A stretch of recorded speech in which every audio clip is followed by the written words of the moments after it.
Hello and welcome to Mahindras. आप देख रहे हैं एग्जाम पर चर्चा। मैं हूं आपका होस्ट दोस्त और आज हमारे साथ है इंग्लिश पे चर्चा करने के लिए रिस्पेक्टेड अनुज सर। अनुज सर से इंग्लिश को लेकर बात करेंगे कि आरआरबी के एग्जाम में चूंकि दो ऑप्शन आपके पास है, इंग्लिश भी है और हिंदी भी है। आज के इस सेशन में स्पेसिफिकली हम इंग्लिश की बात करेंगे, हिंदी के लिए दूसरा सेशन रहेगा।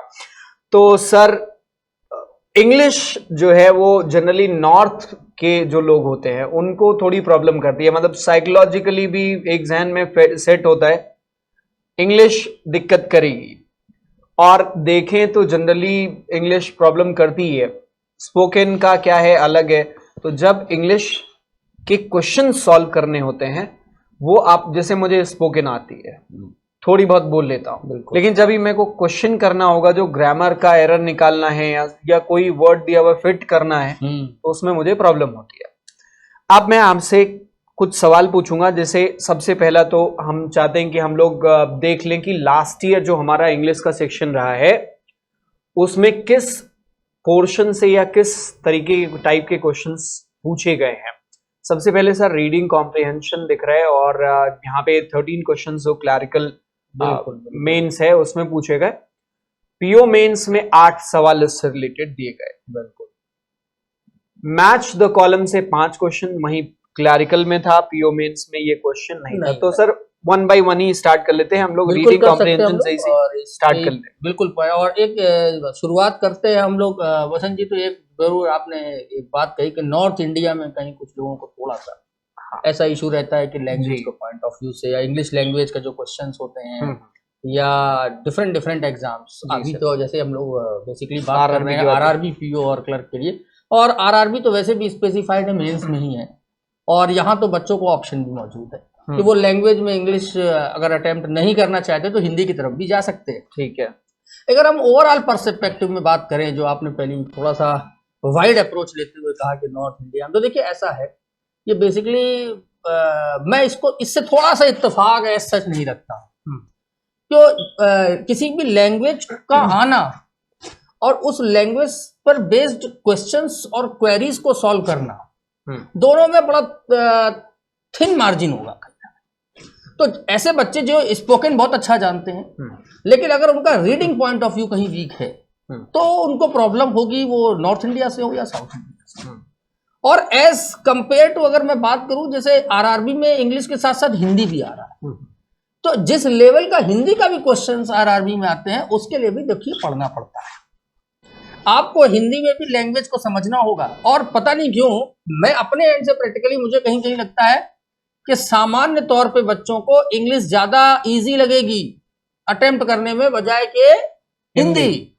क्योंकि हिंदी को जो हम लोग की सामान्य बोलचाल की भाषा में हम लोग बात करते हैं, जब उसके व्याकरण से रिलेटेड जब कुछ टॉपिक्स आते हैं तो वो परसेंटेज है, कुछ परसेंट बच्चे बिल्कुल उसको बहुत अच्छे से कर सकते हैं, लेकिन ज्यादातर परसेंटेज बच्चों को वहां पर क्या प्रॉब्लम फेस होता है।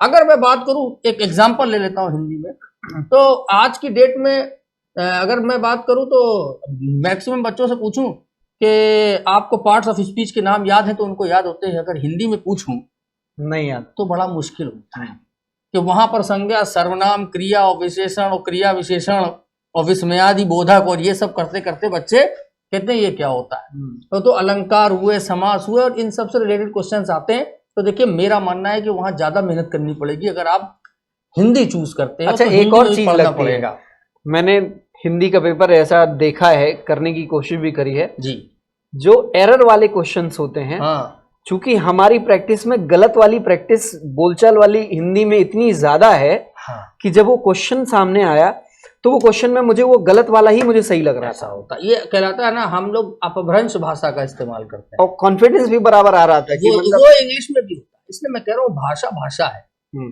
तो और आपका जो पेपर उसका नाम इंग्लिश नहीं है, इंग्लिश लैंग्वेज है।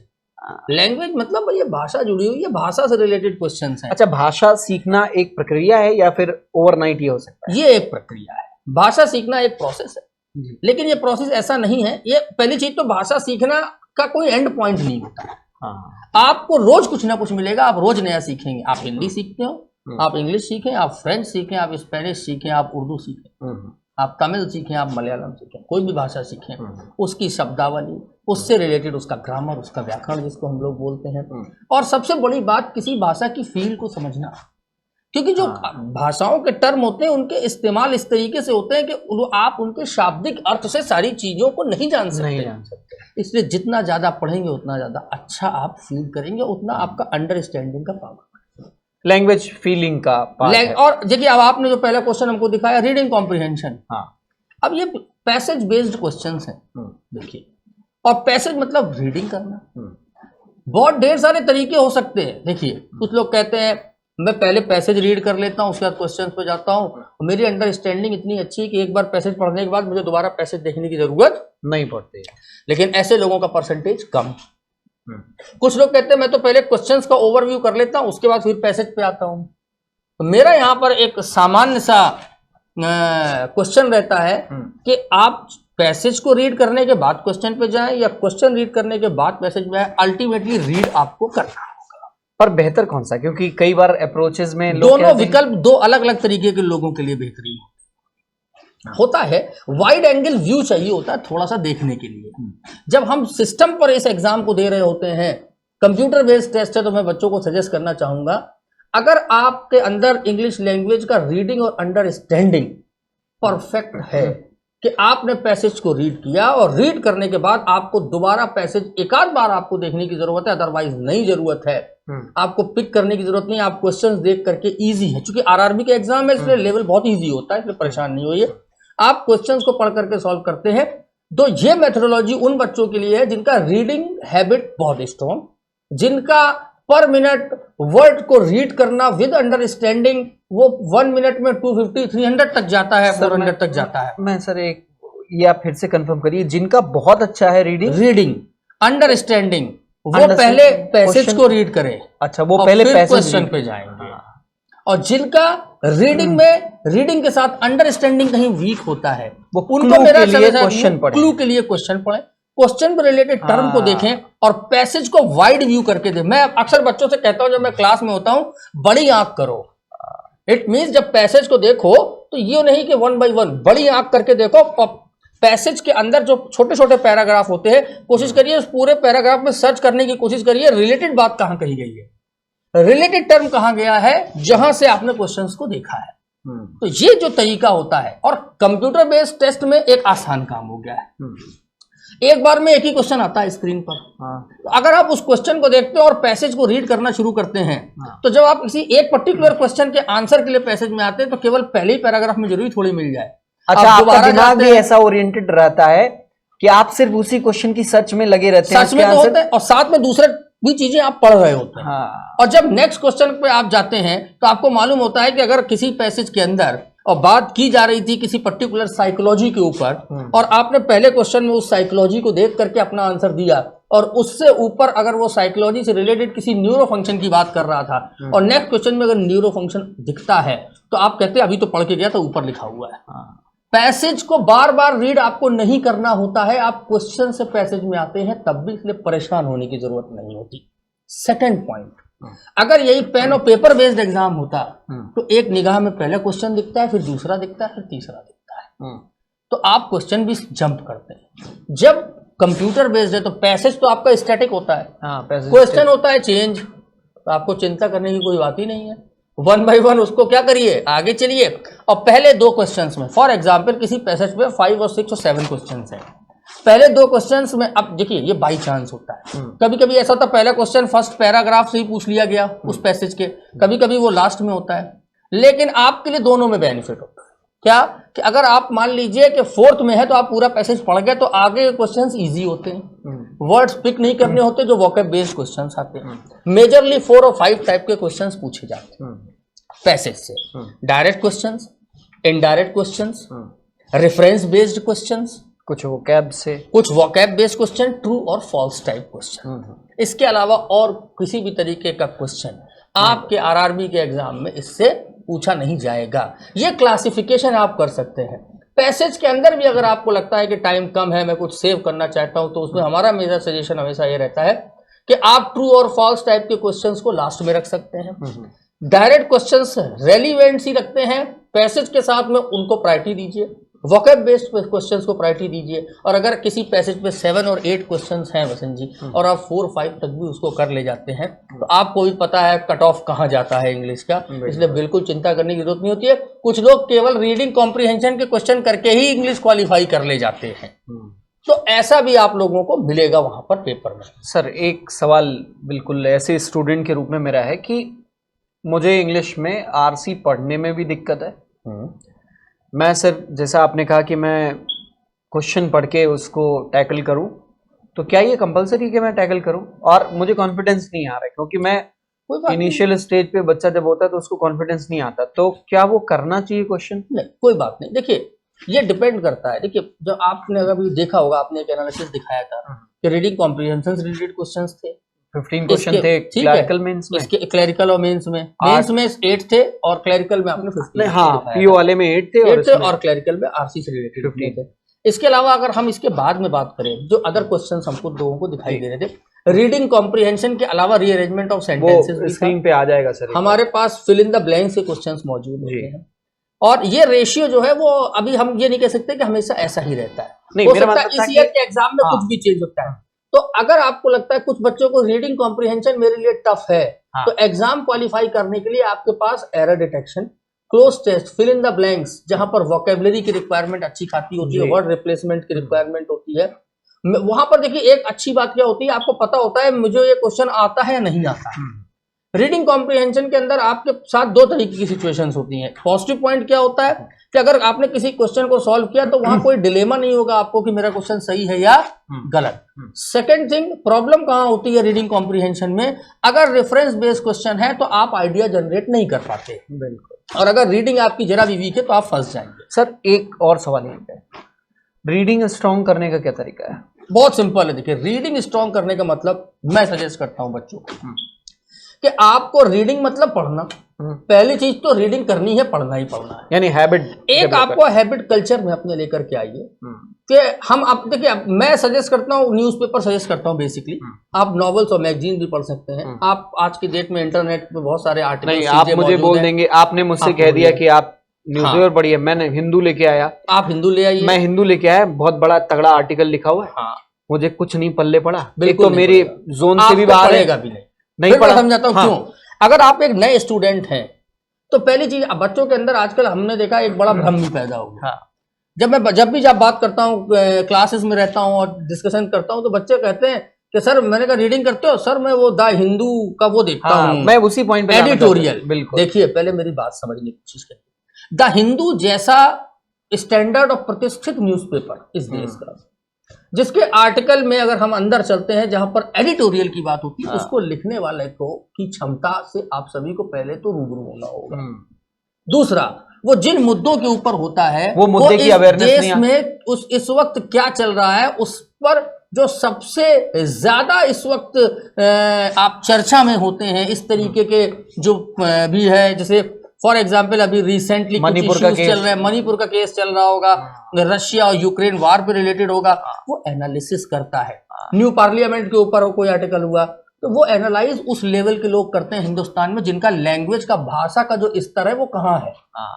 मेरा न्यू कमर्स को हमेशा एक सजेशन रहता है कि पहले वो पढ़ो जो अच्छा लगे, पहले रीडिंग में इंटरेस्ट तो आए, नहीं तो फिर मुझे वो जो है पेज 3 पे कैटरीना कैफ और शाहरुख खान देख रहे हैं, इंग्लिश में लिखा, आप वो भी पढ़िए।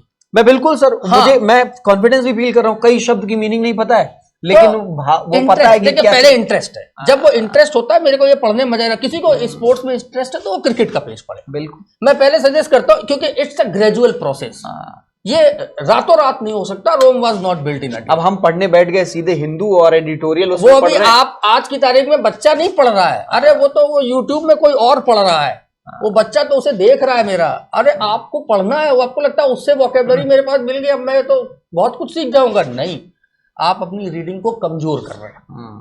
आपको पढ़ना खुद से होगा, जब आप खुद से पढ़ेंगे। यस, मैं क्यों कहता हूं कि एक न्यूज़पेपर ले लो, एक वीक तक आपके लिए बहुत हो जाएगा। क्यों? क्योंकि इतना बड़ा न्यूज़पेपर होता है, उसमें 2-2, 4-4 आर्टिकल रोज पढ़ोगे, तुम्हारी रीडिंग हैबिट इंप्रूव होगी। हाँ, जनरल अवेयरनेस, करंट अफेयर्स आता है, उसके लिए आप न्यूज़पेपर रोज मंगाओ, मेरे कुछ नहीं। मैं कहता हूँ वो आप अपनी भाषा में पढ़ लीजिए। वो हिंदी के न्यूज़पेपर पढ़ लो, तो आप जिस भाषा में, मराठी में पढ़ना चाहते हो, गुजराती में पढ़ना चाहिए, उसमें पढ़िए करंट अफेयर्स। इंग्लिश लैंग्वेज के पॉइंट ऑफ व्यू से मेरा सजेशन रहता है कि आप बिल्कुल उसको सेपरेट टाइम दीजिए, डेली मिनिमम 45 to 60 मिनट को टाइम दीजिए, खुद रीड करिए, चीजों को अंडरलाइन करिए, उसको एनालाइज करिए, उनकी बातों को समझने का प्रयास करिए। फ्रंट पेज सबसे इजी मानता हूं मैं, जिसमें क्या होती है वो न्यूज होती हैं जो आप ऑलरेडी टीवी पर मोबाइल पर देख चुके होते हैं, तो वो रिलेटेड न्यूज होती हैं, आप उनसे को रिलेट कर पढ़ना, ठीक है ना। अगर कोई अभी रिसेंट में आप देखें तो एक ट्रेन एक्सीडेंट हुआ, ठीक है ना, बालेश्वर में, तो उससे रिलेटेड कोई न्यूज होगी तो आपको पता है, कई टर्म आप जब वो पढ़ते तो आपको पता लग जाता है कि अगर वहां पर कोई ऐसा टर्म यूज किया गया है जहां पर डेब्री लिखा हुआ है, तो आप रिलेट करते हैं कि हाँ ये कुछ मलबे से रिलेटेड बात कर रहा है, कुछ टूट फूट से रिलेटेड बात कर रहा है। ये जो अंडरस्टैंडिंग है ये धीमे धीमे डेवलप होती है, इसलिए पहले इंटरेस्टिंग चीजों को पढ़िए, क्या बात है? पहले फ्रंट पेज की कुछ पढ़िए 1 महीने 2 महीने, फिर आइए एडिटोरियल। मैं व्यक्तिगत रूप से कहता हूं editorial is the last step of reading newspaper. आप देश के उन बुद्धिजीवियों के संपर्क में आते हैं, उनके लेवल तक आकर के बात को समझने की कोशिश करते हैं, तो एडिटोरियल वो होता है। मैं अगर आपको लगता है कि आप उस लेवल पे तो पढ़िए, लेकिन अगर न्यू कमर से अभी शुरुआत कर रहे हैं, रीडिंग के ऊपर फोकस करने जा रहे हैं, तो मेरा सुझाव ये रहता है बच्चों को। अच्छा सर, क्या ये पूरा बैंकिंग का जो पेपर है ये रीडिंग ओरिएंटेड बोल सकते हैं? क्योंकि ज़्यादातर चीज़ें जैसे मैं देखता हूँ कि अगर आपकी रीडिंग अच्छी है, जैसे अगर पैराजम्बल हुआ, सेंटेंस रीअरेंजमेंट, क्लोज टेस्ट हुआ, अगर रीडिंग अच्छी है, अंडरस्टैंडिंग पावर ऐसी आ गई है, तो मुझे लगता है कि चीज़ें काफ़ी बेहतर, आसान फिर हो सकता है। आप बिल्कुल सही पकड़ रहे हैं। ये तो जो बैंकिंग का एग्जाम है ना, इसमें जो इंग्लिश का सेक्शन है ये पूरा रीडिंग बेस्ड है।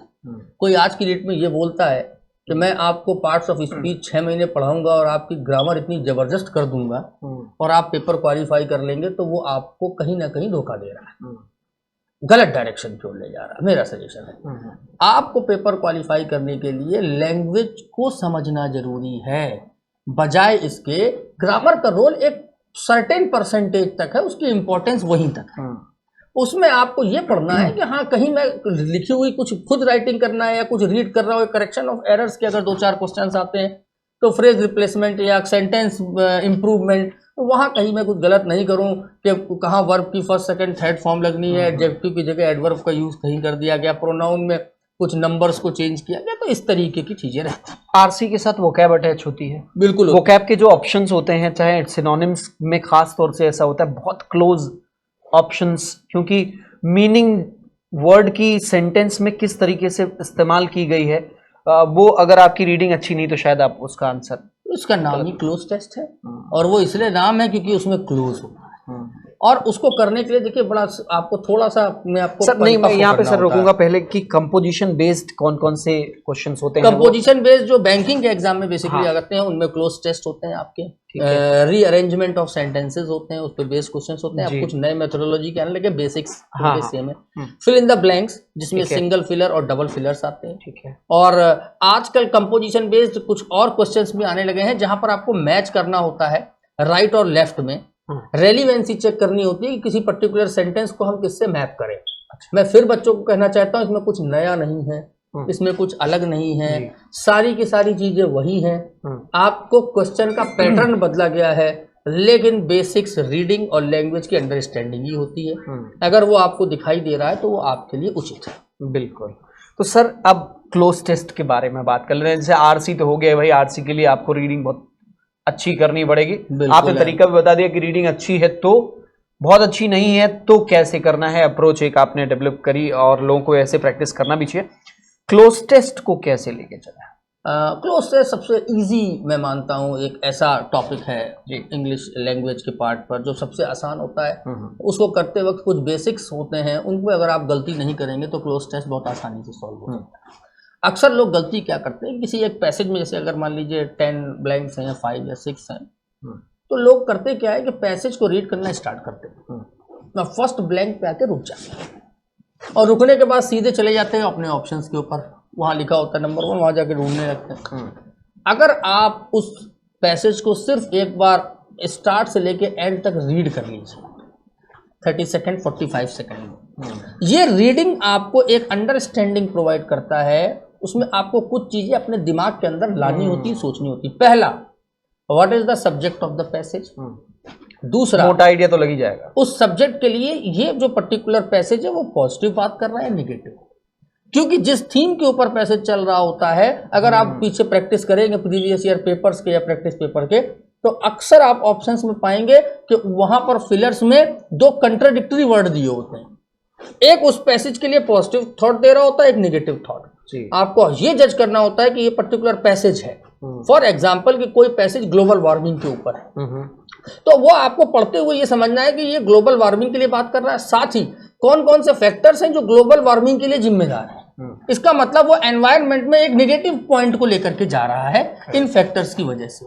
तो वहां पर जब ब्लैंक आता है तो आपके दिमाग में ये बस जाता है कि मेरे को एक नेगेटिव वर्ड पिक करना है, और आप जैसे ऑप्शन पे आते हैं तो वो नेगेटिव वर्ड्स की आप पहले ध्यान देते, पॉजिटिव वर्ड्स एलिमिनेट करते हैं, लास्ट में एक या दो वर्ड मेरे पास रह जाते हैं जिसकी मैं रेलिवेंसी चेक करता हूं। और अगर किसी वर्ड का मीनिंग नहीं आता है, मैं सजेस्ट करूंगा अपने बच्चों को गेस मत करिए, नहीं आता आप उसको छोड़ दीजिए। आउट ऑफ 6 आप 4 भी सॉल्व कर लेंगे और मार्जिन ऑफ एरर कम होगा तो भी कोई दिक्कत नहीं, आप क्वालिफाई कर जाएंगे। यानी क्लोज टेस्ट को करने के लिए रीड द पैसेज, पूरा पैसेज बिना decide the subject, simple point, read the passage, decide the subject, theme of the subject positive और नेगेटिव, then start step by step, one by one. और अगर आपको लगता है, बहुत आसान एक तरीका मैं बताता हूँ, कभी कभी होता है ना मेरे को क्लियर नहीं होता इस ब्लैंक में क्या आएगा, उस ब्लैंक को ड्रॉप करिए, जंप करके आगे आइए और पहले आगे वाले वर्ड को चेक करिए, अगर वो फिल हो जाता है तो आप वापस आकर के उसको फिर आकर के क्लीन हिट कर सकते हैं वहां से। ये थोड़ा सा प्रैक्टिस करनी पड़ेगी, 2-4-5 क्वेश्चंस अपने आप बच्चों को आ जाएगा, इसका तो मैं 100% कंफर्म करता हूँ। Okay sir, thank you so much sir. अगला है कंपोजिशन वाले में ही एक रीअरेंजमेंट या पैराजम्बल जो हमारा होता है, उसमें भी बीच में तो ऐसे देखेंगे जिसमें पहला सेंटेंस तो फिक्स कर दिया गया, हाँ आया है, फिर ऐसा भी हुआ कि कोई फिक्स नहीं होता। इन जनरल तो ऐसे ही आते हैं कि वो आपको बस सीक्वेंस उसमें सीक्वेंस मैच करना। तो वहां पे भी अगर हमारी अंडरस्टैंडिंग डेवलप हो गई तब तो हम कर ले गए।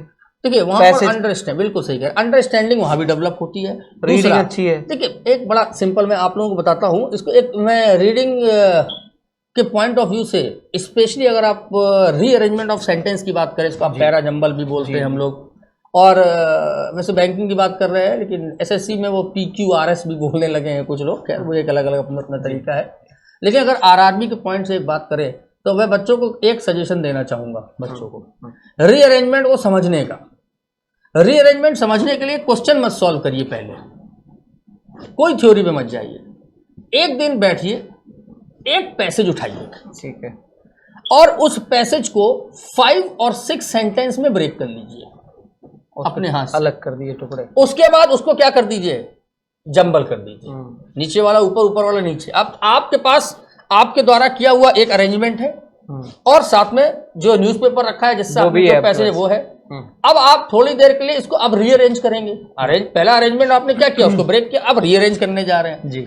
अब जब आप रीअरेंज करेंगे तो देखिए आपके साथ थ्योरी क्लियर होना शुरू होगी। पहला पॉइंट, क्वेश्चन बना लोगे तो थ्योरी क्लियर हो जाएगी। पहला कि आपने इसमें सब्जेक्ट को आइडेंटिफाई किया, पहले अरे बात किसकी की जा रही, पहले तो ये होगी। दूसरा, उस पर्टिकुलर सब्जेक्ट के लिए तो क्या होता है, लोग नाउन की तरफ ढूंढना शुरू करते हैं। सब्जेक्ट होता है मेजरली नाउन, या पर्टिकुलर कोई टॉपिक होगा जिसके ऊपर बात की जा रही होगी, किसी एग्रीमेंट के ऊपर बात की जा रही होगी, कुछ बात की जा रही होगी, और उसके तुरंत बाद उससे रिलेटेड अगर आपको लगता अब पैसेज आगे अपने आप को क्या करता है, एलिबोरेट करता है। तो ज्यादातर क्या होता है, सामान्य जो अंग्रेजी भाषा है, इंग्लिश लैंग्वेज है, उसमें हम सब्जेक्ट को नाउन से लेके चलते हैं, उसके बाद बार बार उसको नहीं लेते हैं, और इसीलिए हम लोग किसका यूज करते हैं, प्रोनाउन का यूज करते हैं। साथ ही साथ कनेक्ट करने के लिए हम लोग कंजंक्शंस का यूज करते हैं। आप उससे पिक कर सकते हैं कि कैसे मेरा सेंटेंस मैच कर सकता है। और कंक्लूसिव स्टेटमेंट वहां होते हैं जो लास्ट की तरफ जा रहे होते हैं और आपको बता रहे होते हैं। तो रीअरेंजमेंट में अगर पहले खुद आपने एक क्वेश्चन बना लिया, एक ही बना लेना बस, एक क्वेश्चन बना लिया, तो आपका जो मेथोडोलॉजी है, जो करने का तरीका है, आपको खुद क्लियर हो जाएगा कि मुझको पिक कैसे करना हो। बिल्कुल सही। सबसे आसान तरीका रीअरेंजमेंट सीखने का है। मैं हमेशा बच्चों से कहता हूं आपको किसी टीचर की हेल्प की जरूरत नहीं पड़ेगी उस जगह, हाँ प्रैक्टिस करने के लिए बिल्कुल पड़ेगी। जी बिल्कुल।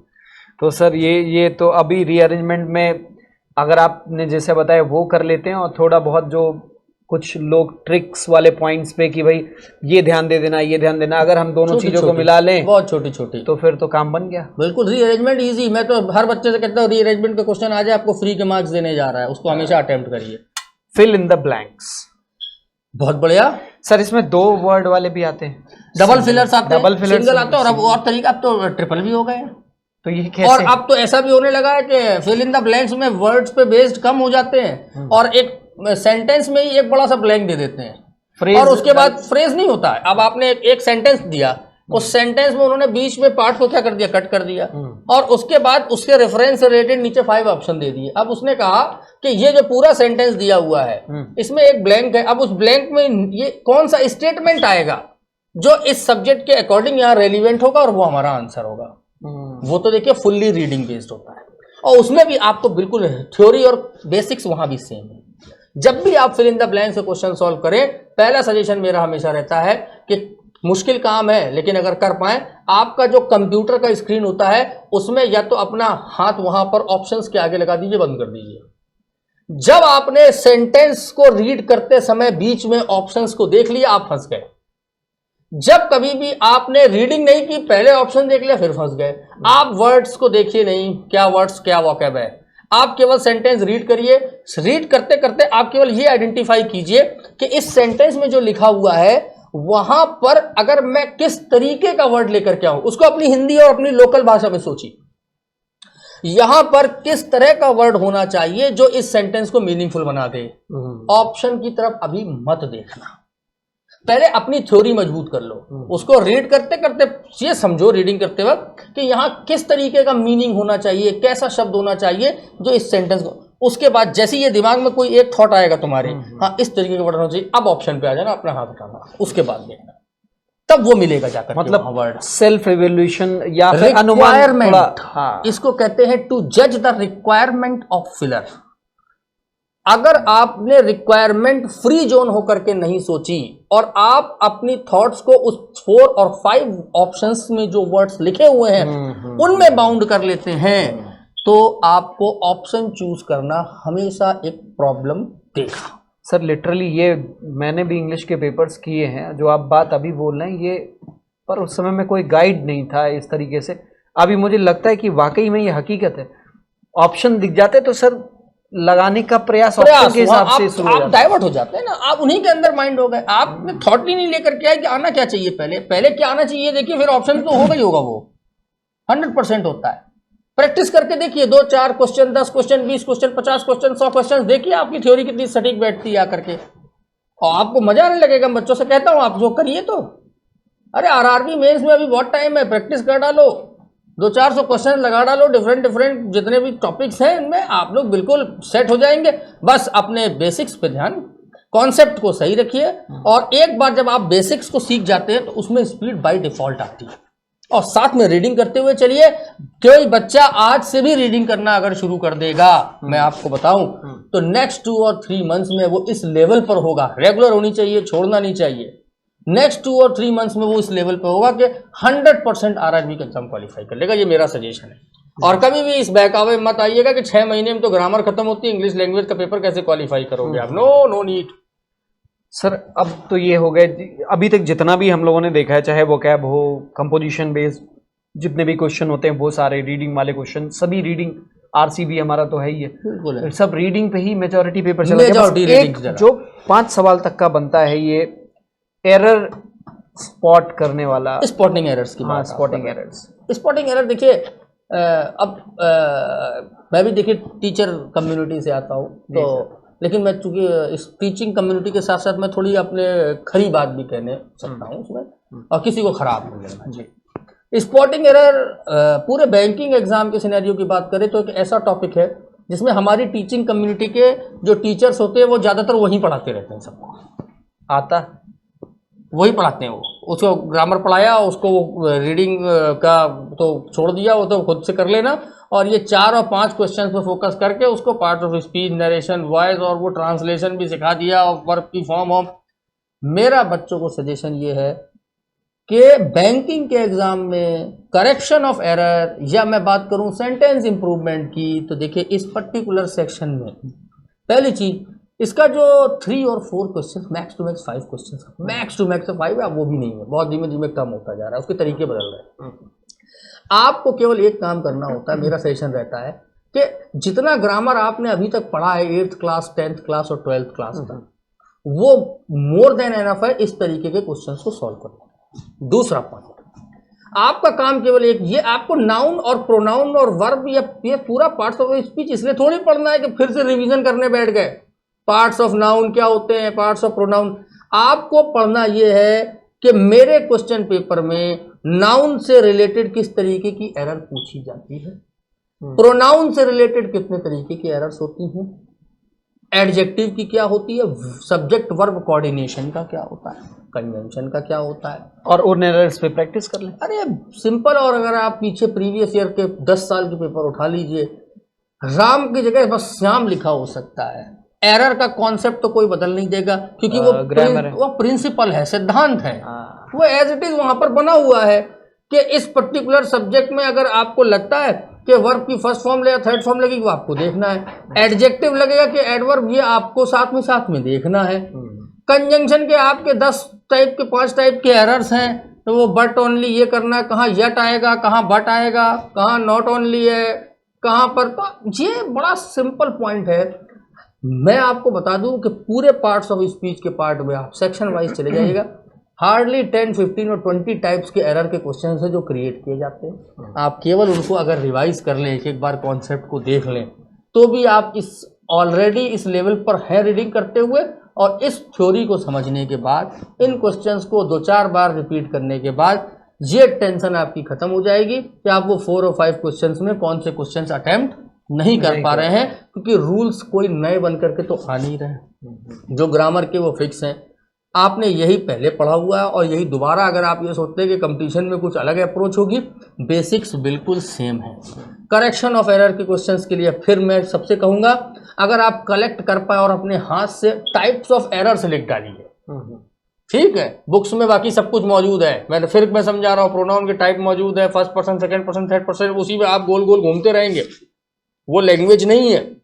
आपका काम क्या है कि आप टाइप्स ऑफ एरर को फाइंड आउट करिए और अपनी एक कॉपी में लिख लीजिए, topic noun types of error, एक यहां से क्रिएट होती है, वंस वाला कहीं हो जाता है, कहीं सब्जेक्ट से रिलेटेड हो जाता है, ये ऐसा बस ऐसे ही प्रोनाउन में आ जाइए, कहीं फर्स्ट पर्सन से रिलेटेड है, कहीं सब्जेक्ट एब्जेक्ट का प्रॉब्लम है, कहीं रिफ्लेक्सिव प्रोनाउन और इनका प्रॉब्लम है। जितने आप टाइप्स को एक बार लिख डालेंगे हेडिंग बना के, उससे रिलेटेड 2-2 एग्जाम्पल, 10 दिन का काम है, बैठ करके जिस बच्चे ने कर लिया, ये 4 और 5 क्वेश्चन उसको अटेम्प्ट करने में कोई प्रॉब्लम नहीं आएगा। एरर्स के वहीं से सॉल्व होते हैं। आपको बहुत ज़्यादा डीप ड्राइव कहीं ग्रामर के अंदर जा करके नहीं करनी है कि 20 बुक्स लेकर के आ गए, या जब तक नाउन के 6 चैप्टर कोई पढ़ाएगा नहीं 6-7 घंटे, तब तक नाउन मेरी समझ में नहीं आएगा। उसकी ज़रूरत बच्चों को नहीं है, ऐसा मेरा सजेशन सर। अच्छी रीडिंग अगर है तो कई बार हमें लगता है ग्रामेटिकल मिस्टेक्स भी नज़र में, देखिए, अगर बड़े एक सिंपल पॉइंट है, अगर हम किसी चीज को बार बार पढ़ते हैं और मेरी निगाह के सामने से गुजरती है, मैं रीडिंग हैबिट में हूँ, तो वो क्लिक कर जाता है सेंटेंस पढ़ते पढ़ते ही कि यहाँ कुछ तो इस पॉइंट पर कहीं कुछ गड़बड़ लग रहा है, क्योंकि सेंटेंस का फ्लो ब्रेक होता है। और ये कमांड है इंग्लिश, जब कभी भी एरर जनरेट होती है तो सेंटेंस का फ्लो जो है वो क्या होता है, ब्रेक होता है। और जैसे ही वो ब्रेक होता है, जैसे ही वहां कोई हाइटस आता है, जैसे ही वहां कोई गैप आता है, तो आप रुक जाते हैं, आपको लगता है और फील होने लगता है पढ़ने और अगर आपने, जैसा मैंने बताया, पहले से उस तरीके के एग्जांपल लिख के रखे हैं, तो आप हिट कर जाता है आपका दिमाग कि अच्छा ये तो वहां इस टाइप का था, या ये लिखा था, चलिए। और विद इन मुश्किल से 20 से 30 सेकंड में 4-5 क्वेश्चन सॉल्व होते हैं, फिर आप आगे बढ़ जाते हैं। कहने का सर पूरा जो कन्वर्सेशन का मतलब एक चीज जो समझ में आई कि आज से रीडिंग स्टार्ट करें, बिल्कुल, और रीडिंग मतलब आपकी हैबिट में आ जाए, आप एक अच्छे रीडर बन जाएं इंग्लिश के, तो इंग्लिश का जो पेपर है वो रीडर से ही क्वालिफाई हो जाता है। आपको बिल्कुल चिंता करने की, परेशान होने की जरूरत। एक सवाल सर और है, बिल्कुल, वो कैब हम कैसे याद करें? क्या कोई टारगेट बना के चलें, या हमें ऐसे जनरली कि हमने 5 हो गए बाद ले लिए, कोई भी रैंडमली, पर हम अगर एग्जाम प्रोस्पेक्टिव से बात करें, जैसे आपने कहा था, जैसे हम लोग की बात हुई थी कि एडिटोरियल है, बिल्कुल है, एडिटोरियल के वोकैब्स के होने की संभावना, जैसा लोग टीचर्स या जब भी डिस्कशन होता है बच्चे को हम बताते हैं कि वो वोकैब्स चूंकि फ्रीक्वेंसी में होते हैं तो उसके तरीके के वोकैब्स के पूछे जाने के चांसेस ज्यादा है। एक तो सवाल ये है कि हम वोकैब कहाँ से उठाएं, कौन से वोकैब्स पढ़ें जिसकी संभावना बढ़े, क्योंकि भाई रेंज तो बहुत, डिक्शनरी इतनी मोटी है सर, बिल्कुल ठीक है, बहुत सारे वर्ड्स हैं, नहीं, हम सबको टारगेट नहीं कर सकते। दूसरा ये कि क्या वोकैब के साथ उसके यूज को भी जानना बेहद जरूरी है, लिटरल मीनिंग से काम चल जाएगा? नहीं, देखिए हम इसमें थोड़ा सा समझाने की कोशिश करते हैं, प्राइमरी लेवल से बात करें अगर हम तो बच्चों के लिए। देखिए ऐसा है, वोकैबुलरी होता है किसी भी भाषा के अंदर का शब्द ज्ञान, और शब्द ज्ञान जो है वो आपको कहाँ से मिल सकता है, पहले आपको हमेशा ये सोचना है। दूसरा, भाषा जो होती है, लैंग्वेज होती है, वो हमेशा समकालीन होती है, कंटेम्परेरी होती है। अर्थात आज से 100 साल पहले किस तरीके के शब्दों का ज्यादा प्रयोग किया जाता रहा है, उसका वर्तमान समय से लेने से कोई मतलब नहीं है। मैं इसलिए बच्चों न्यूज़पेपर में वर्ड मैंने क्यों यूज किया, इसलिए मैं न्यूज़पेपर सजेस्ट करता हूं, क्योंकि न्यूज़पेपर के जब आप रीडिंग करते हैं तो आप उन समकालीन कंटेम्परेरी आर्टिकल्स, कंटेम्परेरी लैंग्वेज और कंटेम्परेरी शब्द के बीच में होते हैं, जो आजकल की भाषा को क्या कर रहे होते हैं, बना रहे होते हैं। भाषा का जो निर्माण होता है, भाषा जो बनती है, वो उस दौर के बड़े बड़े लेखकों के द्वारा लिखी गए सेंटेंस और उस वर्ड के यूज को, उसकी फील से रिलेटेड बनती है। अगर आप हिंदी की बात करें, इंग्लिश की बात करें, तो इंग्लिश में एक जमाने में अगर आप चले जाएं, लिटरेचर में जो लैंग्वेज लिखी जाती थी, जिसको शेक्सपियर लिख रहे होते थे, मिल्टन जी लिख रहे होते थे, लिटरल मीनिंग से बहुत परे, वो अलग तरीके की भाषा थी। आप यहाँ लैंग्वेज, वो अब वो तब उस वक्त वो भाषा थी, आज उसको लिटरेचर समझते हैं हम। अरे उस वक्त तो वो भाषा ही थी उनके लिए, हम आज कहते हैं वो साहित्य है। अरे साहित्य भी तो भाषा में ही लिखा गया। ऐसे ही अगर हम आज की तारीख में आए तो जो समकालीन लिखा गया है न्यूज़पेपर में, मैगजीन्स में, आर्टिकल्स में या नॉवेल्स में, आज के जमाने के आप पढ़ें तो वो लैंग्वेज और भाषा वहां पर मौजूद है। वो वही भाषा है जिसकी आज की डेट में जरूरत है। जब आप न्यूज़पेपर में उसकी रीडिंग कर रहे होते हैं तो आप उससे रूबरू होते हैं, आपके सामने आती है। और इसलिए मेरा सजेशन रहता है एक हार्ड कॉपी या कुछ ऐसा रखिए जहां पर आपके अपने क्या होगा, हैंड और आपके अपने ब्रेन का एक कॉम्बिनेशन आता है। जब आप अपने हाथ से अंडरलाइन करते हैं उस टर्म को और नहीं आता है तो आप उसको, अब तो डिक्शनरीज कम होती हैं घरों में, अब तो गूगल है और ऑनलाइन डिक्शनरीज आप मोबाइल पर सर्च कर रहे हैं, that is all together. Gadgets के अच्छे यूज भी हैं और वो करिए अगर आप ऐसा कर रहे हैं।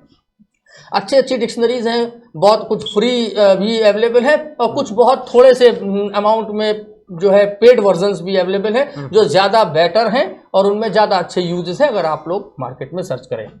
तो उसमें अगर आप बहुत गौर से देखें तो आप जब अपने हाथ से उस वर्ड को अंडरलाइन करते हैं और उसको क्या करते हैं, लिखते हैं उसकी मीनिंग, तो उसका फील जो होता है वो अलग होता है। दूसरा, अभी आपने कहा सर याद कैसे करें, वो कभी याद करने की जरूरत नहीं है। मैं आपको हमेशा एक सजेशन देता हूं कि आप अपनी खुद की अपनी एक डिक्शनरी तैयार कर लीजिए। मतलब आप अपनी एक ऐसा कॉपी और रजिस्टर लीजिए जिसमें अल्फाबेटिकली ए के लिए 5 पन्ने रिजर्व कीजिए, बी के लिए, सी के लिए, जेड तक चले जाइए। सबके लिए जब पेजेस आप रिजर्व कर देंगे तो जब आपको कोई नया वर्ड न्यूज़पेपर में मिलता है तो आप अपनी कॉपी और अपनी डायरी में उस जगह ए पे लिखिए। इसका बेनिफिट क्या होता है वो मैं आपको बताना चाहता हूं कि जब वो वर्ड दोबारा आएगा कभी तो आपको, मान लीजिए आपको नहीं याद है, मैंने याद करने के लिए कहा भी नहीं, तो आप क्या करेंगे कि मैं आपको ये तो नहीं याद आएगा कि इस वर्ड का मीनिंग क्या है, लेकिन एक चीज जरूर याद रहेगी कि मैंने ये कहीं पढ़ा था। अगर आपने पढ़ा था तो आप अपनी वो कॉपी को ओपन करिए और उसको ओपन करने के बाद उस ए में आइए, ए अल्फाबेट पे। जब आप ए अल्फाबेट में आकर के मान लीजिए वो वर्ड जो आपको ढूंढना चाहते थे आप, वो था एस्फिक्सिया फॉर एग्जाम्पल। जब आप एस्फिक्सिया को ढूंढते हैं अपने उस कॉपी में तो ए से लिखे हुए कई वर्ड जो और होते हैं वो आपकी निगाह में आते हैं बार बार।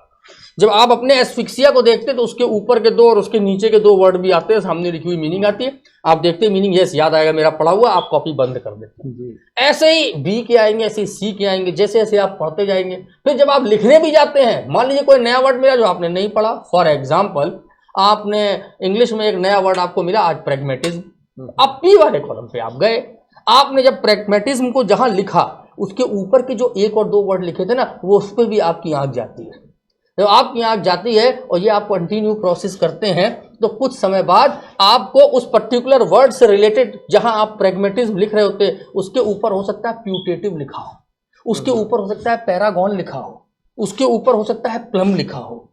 तो अब क्या हुआ कि वो आपकी आंख के सामने गुजर गए। ये मैं इसलिए बोल रहा हूं कि जिस वक्त मैंने ये लिखा था तब ऐसे ही लिखे थे मेरे पास, उस वक्त आपके भी कुछ लिखे होंगे। तो आप एक सीरीज ऑफ वर्ड्स बनती है किसी पर्टिकुलर अल्फाबेट पे, उसको याद करने की जरूरत नहीं होती, वो आपके ब्रेन में, आपके हार्ट में, आपकी बॉडी में एज इट इज एम्बाइब होती है। और जब ये निकल करके आता है तो टर्मिनोलॉजी में मजा आती है। नाउ अब आप खेलते हैं उसके साथ में, अब आपको क्यूरियोसिटी होती है, कुछ नए वर्ड्स मिलने चाहिए रोज।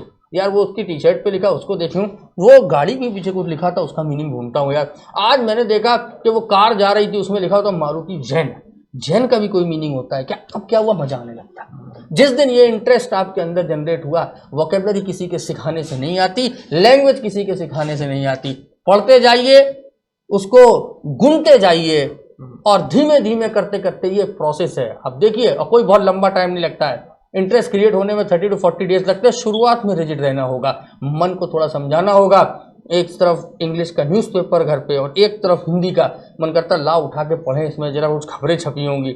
यहाँ पर तो पढ़ते हुए ब्रेन लगेगा, वहाँ तो हम पढ़ते जाते हैं और मेरे को समझ में आता जाता है क्या लिखा हुआ है। 3 ट्रेन टकराई, यहाँ कोलिजन, और कोलिजन क्या होता है, ये होता है।